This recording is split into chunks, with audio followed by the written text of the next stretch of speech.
ఈ కూటమి ప్రభుత్వం ఎన్డీఏ ప్రభుత్వం ఆంధ్రప్రదేశ్లో అధికారంలో ఉంది. సరే, గడిచిన 5 ఏళ్ళు బీజేపీ పట్టించుకుందా లేదా, కేంద్రం పట్టించుకుందా లేదా, అది వదిలేద్దాం. అయిపోయిన దాని గురించి ఇప్పుడు ఎన్ని మాట్లాడుకున్నా మీకుండే ఆర్గ్యుమెంట్స్ మీకుంటాయి, పట్టించుకోలేదు అనే వాళ్ళ ఆర్గ్యుమెంట్స్ వాళ్ళకుంటాయి. అది పెద్ద అయిపోయిన దాని గురించి అవసరం. కాకపోతే ఇక్కడ పాయింట్ ఏంటంటే, అమరావతి స్టార్ట్ చేసినప్పుడు డీటెయిల్డ్ ప్రాజెక్ట్ రిపోర్ట్ ఇచ్చిన దీని ప్రకారం 50,000 కోట్ల రూపాయలు దాని వాల్యూ. 48,000 అనుకుంటా, సుమారుగా 50 అనుకోండి, 50,000 కోట్ల రూపాయలు. అది ఇప్పుడు రివైజ్డ్ ఇచ్చిన ప్రాజెక్ట్ రిపోర్టు 64,000 కోట్ల రూపాయలు. 14,000 కోట్ల రూపాయలు పెరిగిపోయింది. ఎస్కలేషన్స్ అనండి, లేకపోతే ఈ 5 ఏళ్ళు ముందుకు సాగకపోవడం వల్ల ఆగిపోయిన డ్యామేజెస్ అనుకోండి, పెరిగిపోయిన రేట్లు అనుకోండి, స్టీలు, సిమెంట్, ఇవన్నీ ఉంటాయి కదా, మీకు ఎక్కువ తెలుసు ఇటువంటివి. సో ఈ 14,000 కోట్ల రూపాయలు పెరిగిపోయినాయి. ఏదైతే ఇప్పుడు కేంద్ర ప్రభుత్వం ఎక్స్టర్నల్లీ ఎయిడెడ్ ప్రాజెక్టు కింద అప్పు ఇప్పించిందో, అప్పు అంటే కేంద్రమే భరిస్తుంది కానీ ఇప్పించిందో అదంతా ఇగో ఈ దీంట్లో పోయింది. ఏదో 0కు 0 హళ్ళికి హళ్ళి అంటారే, అట్లా పోయింది అది. దీనికి ఎవరిని బాధ్యులు చేస్తారు?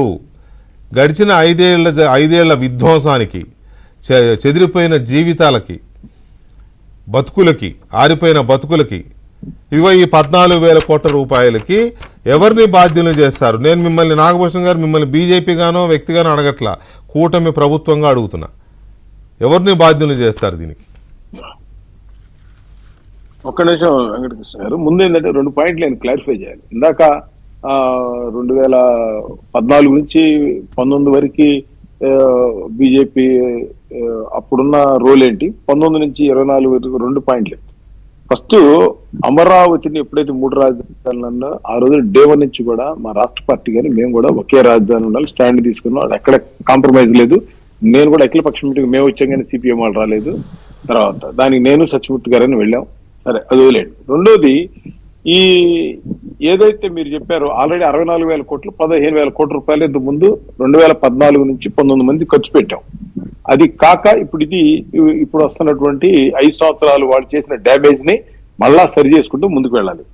నేనేమంటానంటే, చాలా మంది ఇందాక అది కూడా అంటున్నారు మట్టి నీరు అని. అసలు మన ఇంటికి ఎవరు, మన అమ్మాయి ఆడపడుచు వస్తే, మీకు వెంకటేశ్వర మీ సిస్టర్ ఎవరు ఉంటే వస్తే పెడతాం, చీరలు పెడతాం, గాజులు పెడతాం, పసుపు కుంకుమ పెడతాం. డబ్బులు అనేది పక్కన చెక్ ఇస్తామా, డబ్బులు ఇస్తాం. అలాగే సెంటిమెంట్ అది. అలాగే మట్టి నీరు తేవడాన్ని ఎవరు తప్పు పట్టట్లేదండి. ఇందాక బాబుజీ గారి ఇల్లు ఒక బాగా చెప్తారండి. ఇందాక నేను ఎందుకు చెప్తున్నానంటే, ఒక పాయింట్, ఇప్పుడు మన ఇంటికి ఎవరు పెద్దవాళ్ళు వస్తారు, వాళ్ళకి పెద్దవాళ్ళకి ఏం బట్టలు పెట్టినప్పుడు తాంబూలం, అరటికాయ, తమలపాకులు పెడతాం, ఒక్కలు పెడతాం. This the sentiment. ఇదేంటే బాబు ఇచ్చారంటే అలవాట్ల పేరు అంటే దట్ ఈస్ ద సెంటిమెంట్. ఇప్పుడు నేను అనేది ఏంటంటే, ఇవాళ ఒక కత్తి ఎవరి దగ్గర దొంగ దగ్గర ఉంటే అతను ఏం చేస్తాడంటే దొంగతనాలు చేస్తాడు, మర్డర్లు చేస్తాడు. ఇది అతని చేతులు. అదే డాక్టర్ దగ్గర ఉంటే సర్జరీలు చేస్తాడు, మనుషులు బతికిస్తాడు.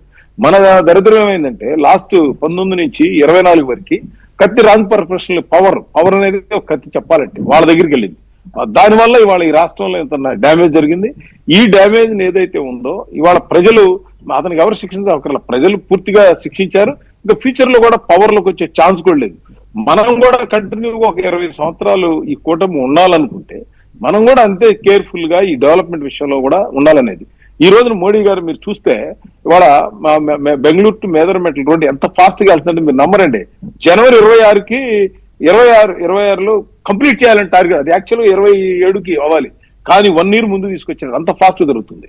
అట్లాగే ఈ రాజధానికి కూడా ఈ కావాల్సిన నిధులు ఏవైతే ఉన్నాయో డెఫినెట్ గా 100% కేంద్ర ప్రభుత్వం, ప్రపంచంలో ఇటువంటి రాజధాని ఉంటే ప్రజలు ఎంత సుఖంగా ఉండొచ్చు, రోడ్ల విధంగా వెడల్పు ఉంటాయి అనే దాని మీద ఇవాళ చంద్రబాబు గారు ఆల్రెడీ ఢిల్లీ దిగారు, పవన్ కళ్యాణ్ గారు ఆయనతో పాటు వెళ్ళారు.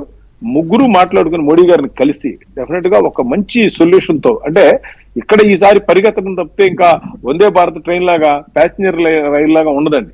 ఇక మనం వర్కులు చేయించుకోవడంలోనే మన ఫాస్ట్నెస్ చూపించాలనేది నా భావన. అట్లాగే చిన్న చిన్న ల్యాండ్ ఆళ్ళు ఇవ్వలేదు, వీళ్ళు లేదు, వీటి కోసం వీటి జోలికి వెళ్ళకూడదండి. ఎందుకంటే వైసీపీ ఎప్పుడు కూడా స్పీడ్ బ్రేకర్ లాగా కోర్టులో కేసులు పెట్టడం, ఇబ్బందులు పెడతాం, స్టేట్మెంట్లు ఇవ్వటం, ఎన్ని చేస్తాయి.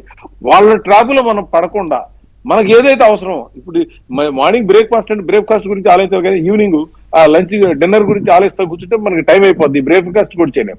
అలాగే ఈ 5 సంవత్సరాల్లో మనం ఎంత ఫాస్ట్ గా చేయగలం అనేది కేంద్రం కూడా ఒక ప్లాన్ ఉంటుంది కాబట్టి, ఆల్రెడీ ఉంది కాబట్టి దీన్ని ముందుకు తీసుకువెళ్ళడానికి ఒక చాలా ఈ కూటమి ప్రభుత్వం అడిగారు. కూటమి ప్రభుత్వమే మారిన వ్యక్తిగతంగా కాదు, 100% మీరు చూస్తారు. మనం ఒక 1 year తర్వాత మీరు అంటారు ఇంత మార్పు వచ్చింది ఏంది 1 year లో అని. ఎందుకంటే 5 సంవత్సరాల కింద టెక్నాలజీకి వాళ్ళకి చాలా మారిపోయిందండి.